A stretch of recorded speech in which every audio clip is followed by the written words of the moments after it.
This is your how to repair a flat tire tutorial. Mom came out this morning. Luckily the car's in the garage, so here's how you change a tire. What you do is make sure you pull off somewhere safe. Set the parking brake by pushing that. Push the hazards so your hazards are flashing. Pull out your user manual because now you have all the time in the world.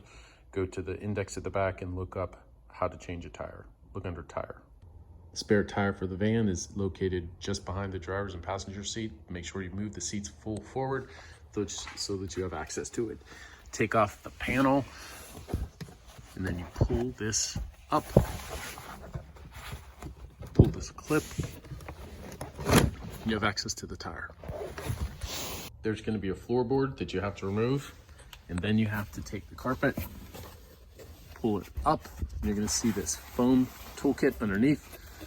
Pull this out and put this somewhere safe, and that's going to give you access to the wing nut. So you have to unscrew this wing nut right here. You unscrew the wing nut, put that with your box, and now you have access to the tire. You have to pull the tire out. All right, I took that spare tire out and I put it underneath the van. You do that just in case the van falls as you're trying to jack it. This is your toolkit. This is your jack. This is the wing nut I showed you earlier. Take the jack out. Find 2 pennies. I love you a lot. This is your lug nut wrench. This is your turning wrench.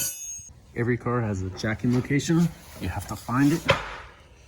For the van, this is your jacking location. You can see it. This is for the rear tire. There's one on each side by the muffler.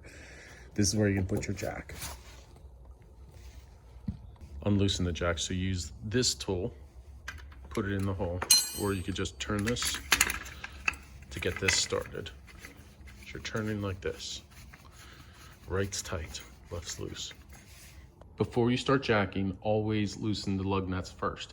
Notice this is a small wrench, so sometimes you just have to use your foot to try to break it. So I'm gonna put my foot up here and just push.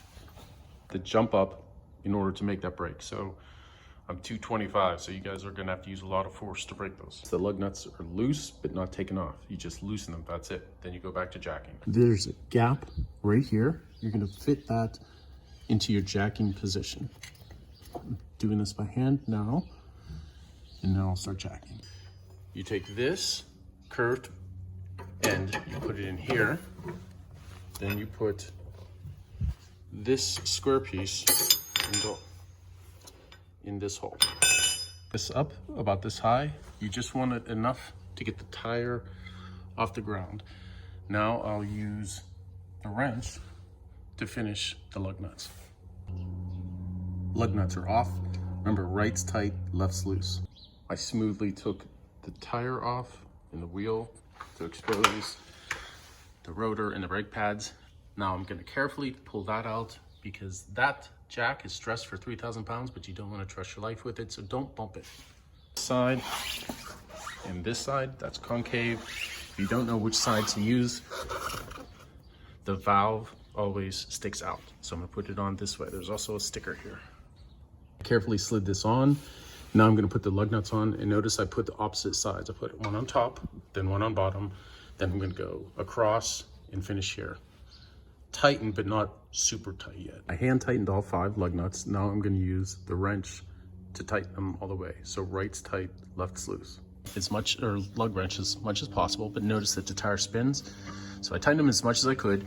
Now we have to take the jack back down before we can finish tightening. Wrench, and then slowly and smoothly go left. Right's tight, left's loose. Took a couple minutes to get this loose, so keep going until the jack slides out. Then you finish closing the jack. You just finish by closing, continue to turn to the left until it snaps, and then you stop. Now we finish with the lug nut on the ground. So you just put the lug nut wrench on the lug nuts and go left is loose. So you tighten it, tighten each one, go in opposite directions just like when we first put them on. Spare tire's on. Now put your tools away and drive somewhere safe to have the tire repaired. Once you start driving, you're going to notice you're going to get a whole bunch of lights, so that's normal until you get the tire repaired.